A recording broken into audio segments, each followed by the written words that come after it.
Right, hello lads, once again we are back for another episode of I or Not. It's been gone for 2 weeks, I think, but now it's making a return.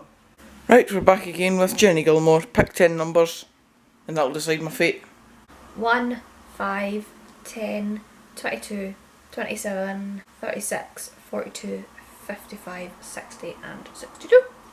Now, let's go talk about some SPFL players and whether I'm giving them an eye or I'm giving them a not.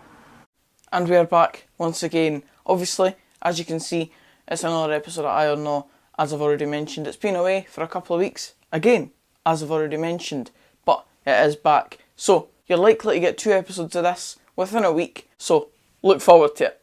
And also, for the eagle-eyed lot of yous, yes, I'm still wearing the same shirt from the previous video, despite the fact that when you see this video, it'll be a different day. I've filmed it on the same day, so don't criticise me. I do change my clothes. But anyway, enough rambling on. I or Not, episode 8. First player up, Darren McKinnon.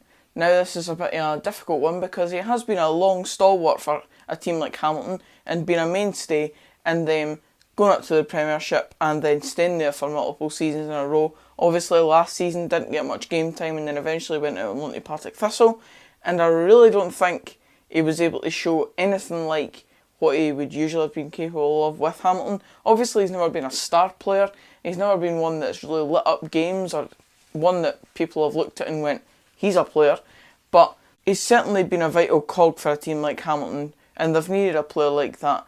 Obviously with Alex Gogic coming in and pretty much doing the same job that Darren McKinnon would have been doing, being that sort of midfield enforcer, Darren McKinnon saw his opportunities limited at Hamilton, went on to Partick Thistle and as I said just didn't do anything really. Obviously, maybe lack of fitness, I don't know. But as far as me and my opinion of Darren McKinnon goes, it's a no. But he is another one of those players that I wouldn't want to say it to his face because he'd probably have a right go at me and I wouldn't exactly be comfortable in that situation. Next up, another midfielder in the Premiership, but one that is in the upper echelons of that Premiership, and it is indeed Callum McGregor.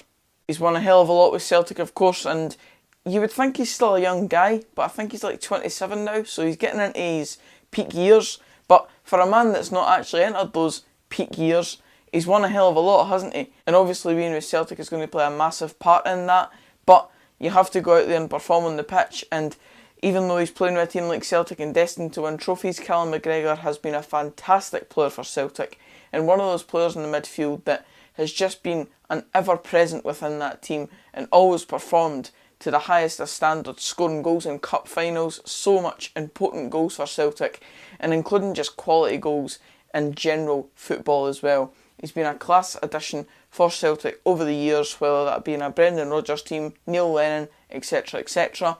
He's been linked to other moves elsewhere, but personally, I can see him staying with Celtic for the foreseeable future and definitely seeing them into a possible 10 in a row title, so it's an eye for Callum McGregor.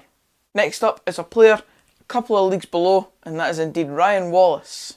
Now I believe his most recent team was East Fife. If I'm wrong on that, then I'll correct myself in the edit, but I do believe his most recent team was East Fife. Ryan Wallace is a Scottish professional footballer who plays as a forward for East Fife. Well done, Ben.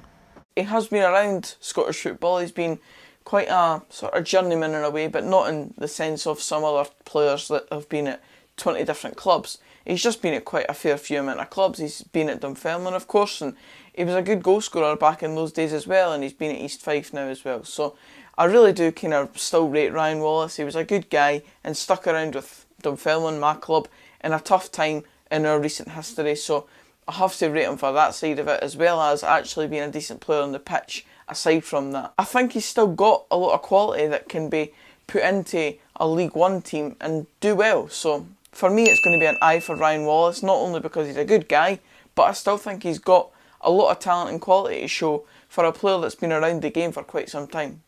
Next up, yet another Dundee United player, because you lot suggest players for this series, and obviously with the Dundee United fan base being quite large on this channel, there's always going to be Dundee United players that end up being included in a random list of 10 because there's a decent amount included in my big list of players here.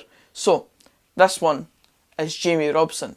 My opinion has very much changed with Jamie Robson back in the day when he had that incident with drinking at the wheel or whatever he was drinking. I don't actually know really the main circumstances behind that, but I did think he was a bit of a silly guy for doing that at the time. But he's definitely went on and proven himself this season with Dundee United, been relatively ever present within their championship winning team and is now moving up into the Premiership. Obviously it's yet to be seen whether he can prove himself at Premiership level. You would hope that he could, because he's shown a lot of progression in the last season, but who knows? We'll wait and see, because I'm sure he'll get a lot of game time up in the Premiership regardless, because Dundee United like to put a lot into their youth. For now it's an aye for Jamie Robson, and I think that will stay my opinion unless he goes completely downhill in the next year or two. Next on the list is Simon Murray. Now, I'm still waiting on a giveaway shirt that Simon Murray offered out to Twitter people, and I won the giveaway, and I'm still waiting on that shirt being delivered to me. So on that side of it, it's an all for Simon Murray, but that is not what we're here to rate. We're here to rate him on the pitch, and for that purpose it is an aye.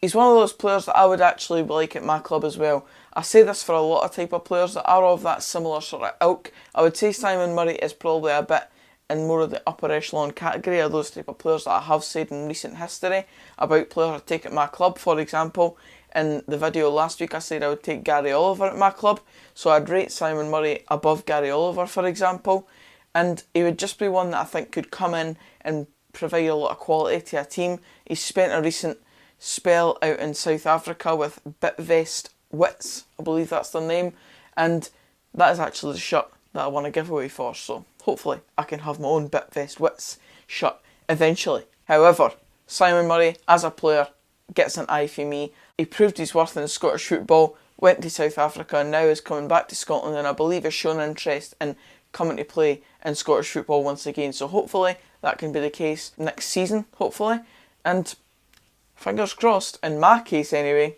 it would be for Dunfermline. I don't know if I can see that one happening though.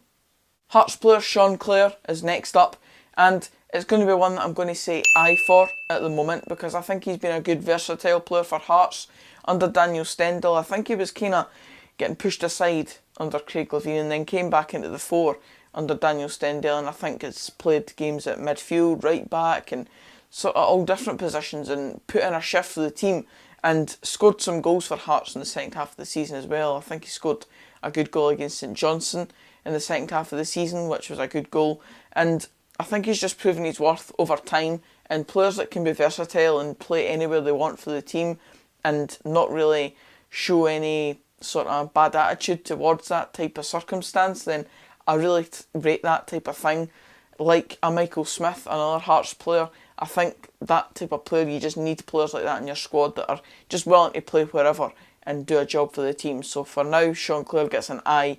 Hopefully he can keep pushing on with Hearts, even if they do get relegated, and become an even more vital cog in a possible promotion push for them if they end up in the Championship, looking for promotion back up to the Premiership, of course. Another midfielder, and this time a player that has most recently played for Dundee, Ross Callaghan.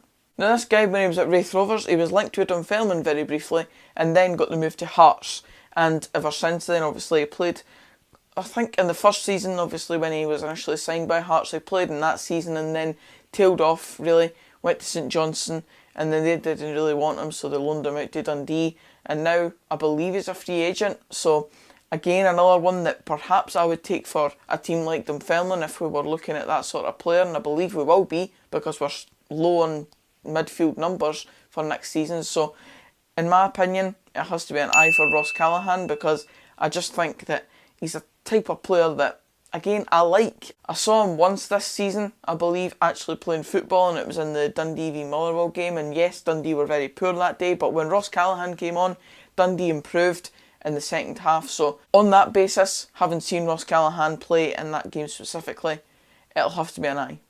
And now moving on to another Dundee midfielder, and one that is very popular on this channel for one thing and one thing only. Roll the clip. And Paul Mcgowan. Another shiny, because he's a baller, according to this. Yes, it's Paul Mcgowan.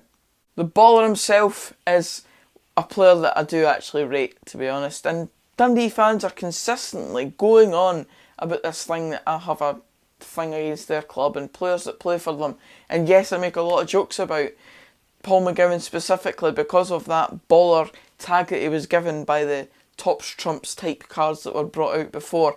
But I personally actually think that he's quite a good asset for Dundee and has proven his worth over a lot of years and a bit of a stalwart for them.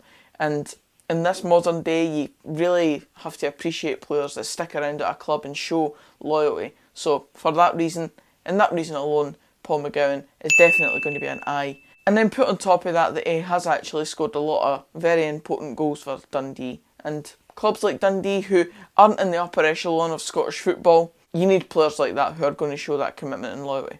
Craig Whiting, I'm simply going to say no, because at the end of the day, you saw in my video last week where I was rating Championship strikers that I put him in the not for me category, so I simply can't contradict myself and say an aye for him now. It's obviously going to be a no until he proves me wrong or differently on that opinion. And finally for this episode, Lewis Toshney. Ray McKinnon's absolute love child, isn't he?